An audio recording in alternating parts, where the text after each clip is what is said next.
அனைவருக்கும் வணக்கம். திமுக அமைச்சர் செந்தில் பாலாஜி அவர்கள் தற்போது ஜாமீனில் வெளியே இருக்கிறார். அவர் ஜாமீனில் வெளியே வந்ததுமே மறுபடியும் அமைச்சராக பொறுப்பேற்றுக் கொண்டார்.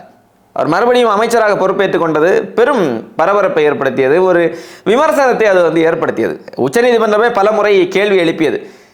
ஜாமீன் அமைச்சராக இல்லை என்று சொல்லி ஜாமீனை பெற்றுவிட்டு வெளியே சென்றதும் உடனடியாக நீங்கள் அவசரமாக எதற்காக அமைச்சராக பொறுப்பேற்றுக் கொண்டீர்கள், ஏன் இவ்வளவு அவசரத்தை செந்தில் பாலாஜி காட்டுகிறார் என்று சொல்லி கடுமையான கேள்விகளை எல்லாம் நீதிமன்றம் சமீபத்தில் உச்சநீதிமன்றம் எழுப்பியிருந்தது. அப்படி இருக்கக்கூடிய சூழலில் செந்தில் பாலாஜி அவர்களுக்கு கொடுக்கப்பட்ட அந்த ஜாமீனை ரத்து செய்ய வேண்டும் என்று சொல்லி ஏற்கனவே வித்யாகுமார் என்கிற நபர் ஒரு மனு தாக்கல் செய்திருந்தார். அதனுடைய விசாரணை ஒருபுறம் நடந்து கொண்டிருக்கிறது. அப்படி இருக்கக்கூடிய சூழலில் செந்தில் பாலாஜிக்கு எதிராக மேலும் ஒரு மனு தாக்கல் செய்யப்பட்டிருக்கிறது, அவருடைய ஜாமீனை எதிர்த்து. இந்த முறை யார் ஒரு புதிய மனுவை தாக்கல் செய்திருக்கிறார்கள் என்றால் அமலாக்கத்துறை சார்பில் ஒரு மனு தாக்கல் செய்யப்பட்டிருக்கிறது. அந்த மனுவில் என்ன இருக்குது அப்படின்னா நிறைய செய்திகளை முக்கியமான செய்திகள் எல்லாம் குறிப்பிட்டிருக்கிறாங்க. முதல்ல செந்தில் பாலாஜிக்கு உச்சநீதிமன்றம் ஜாமீன் வழங்கிய போது பல நிபந்தனைகள் விதிக்கப்பட்டன. குறிப்பாக போக்குவரத்து துறையில் வேலை வாங்கி தருவதாக பதிவு செய்துள்ள ஊழல் வழக்குகளின் அரசு தரப்பு சாட்சிகளையோ பாதிக்கப்பட்ட நபர்களையோ நேரடியாகவோ மறைமுகமாகவோ தொடர்பு கொள்ளக்கூடாது. ஊழல் வழக்கிலோ பண மோசடி வழக்கிலோ இவ்வாறு நேரடியாகவோ மறைமுகமாகவோ தொடர்பு கொண்டால் ஜாமீன் ரத்து செய்வதற்கான முகாந்திரமாக கொள்ளப்படும் என்று குறிப்பிடப்பட்டு உள்ளது. இது ஏற்கனவே செந்தில் பாலாஜிக்கு ஜாமீன் வழங்கிய போது நீதிமன்றம் இந்த நிபந்தனையை விதித்திருந்தது. இப்போ இந்த மனுவில் அமலாக்கத்துறை இதை ஒரு வாதமாக ஒரு கருத்தாக ஏன் எடுத்து வைக்கிறார்கள் என்றால் அதற்கான காரணத்தை அடுத்து அவங்களே சொல்றாங்க. அமலாக்கத்துறை தரப்பு முக்கிய சாட்சியான தமிழ்நாடு மாநில தடயவியல் துறை நிபுணர் மணிவண்ணன் வழக்கு விசாரணைக்கு ஆஜராகி வந்தார். ஆனால் ஜாமீனில் செந்தில் பாலாஜி விடுவிக்கப்பட்ட பிறகு செப்டம்பர் 26, 30 ஆகிய தேதிகளில் நடைபெற்ற விசாரணையின் போது அவர் ஆஜராகவில்லை. பின்னர் ஆஜரான மணிவண்ணனிடம் செந்தில் பாலாஜி தரப்பு வக்கீல்கள் எவ்வித அர்த்தமும் இல்லாமல் குறுக்கு விசாரணை செய்தனர். இதுதான் முக்கியமான பாயிண்டை பிடிச்சிருக்கிறாங்க அமலாக்கத்துறை.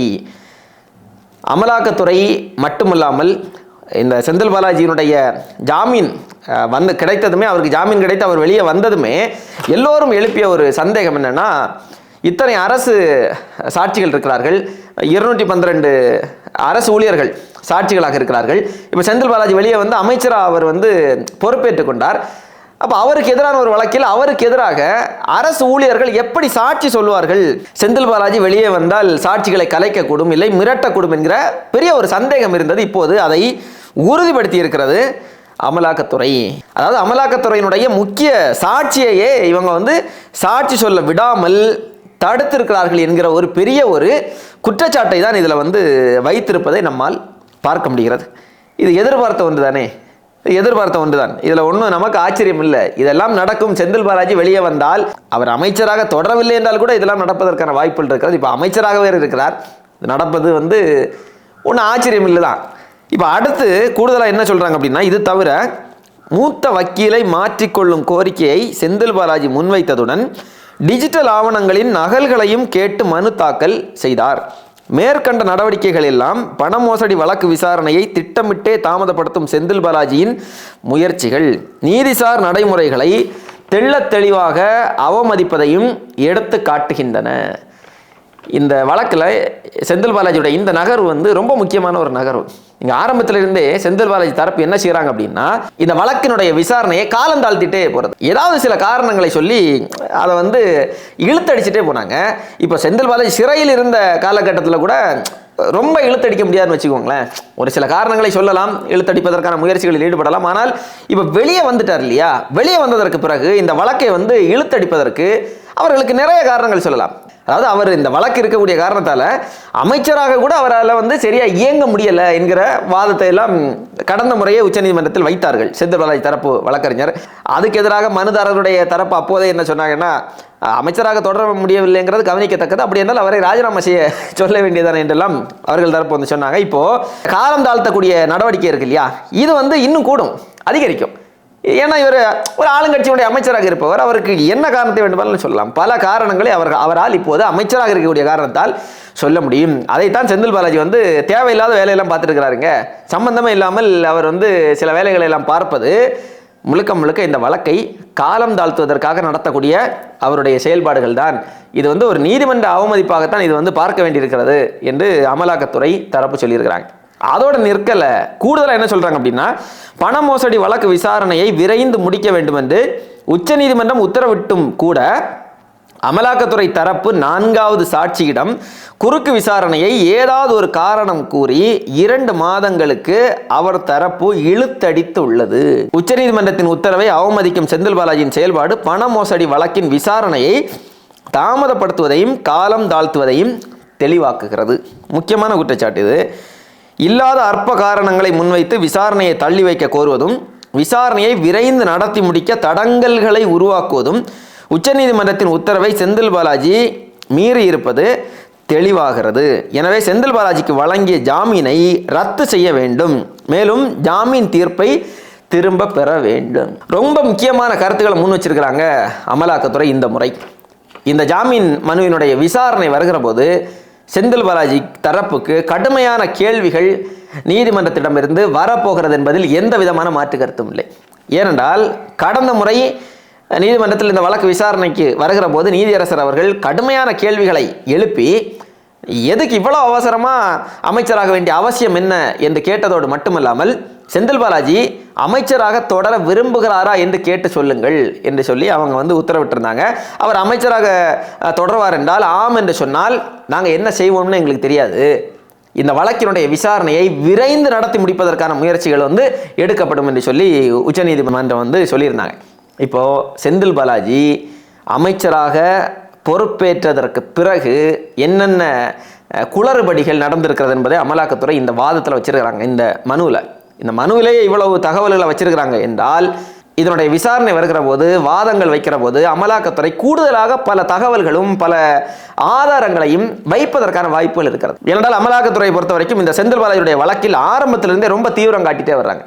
அப்போ அவர்கள் வந்து இப்போ அவருக்கு உச்சநீதிமன்றமே ஜாமீன் வழங்கியதற்கு பிறகும் அவருடைய ஜாமீனை ரத்து செய்ய வேண்டும் என்று சொல்லி மேல்முறையீடு செய்கிறாங்கன்னா எந்த விதமான முகாந்திரம் இல்லாமல், எதுவுமே ஆதாரம் எதுவுமே இல்லாமல், அதாவது செந்தில் பாலாஜி நிபந்தனையை மீறியதற்கான ஆதாரங்கள் வந்து வலுவாக இல்லாமல் இவங்க வந்து இந்த மனுவை, ஒரு புதிய மனுவை தாக்கல் செய்வதற்கான வாய்ப்புகள் இருக்காது. அப்போ அமலாக்கத்துறையிடம் கூடுதலாக ஏதாவது தகவல்கள் கிடைத்திருக்கும் என்பதும், அந்த தகவல்களின் அடிப்படையில் தான் இவங்க வந்து இந்த மனுவை தாக்கல் செய்திருக்கிறார்கள் என்பதும் தான் நம்மால் உணர்ந்து கொள்ள முடிகிறது. ஏற்கனவே கடந்த வாரம் செந்தில் பாலாஜியுடைய அந்த ஜாமீன் மனு தொடர்பான வழக்கு விசாரணைக்கு வருகிற போது அதை 4ஆம் தேதிக்கு ஒத்தி வைத்திருந்தார்கள். இப்போ 4ஆம் தேதி மறுபடியும் விசாரணைக்கு வரும். அப்போது செந்தில் பாலாஜி தரப்பு என்ன சொல்ல போகிறது என்பதுதான் பெரிய ஒரு எதிர்பார்ப்பாக இருக்கிறது.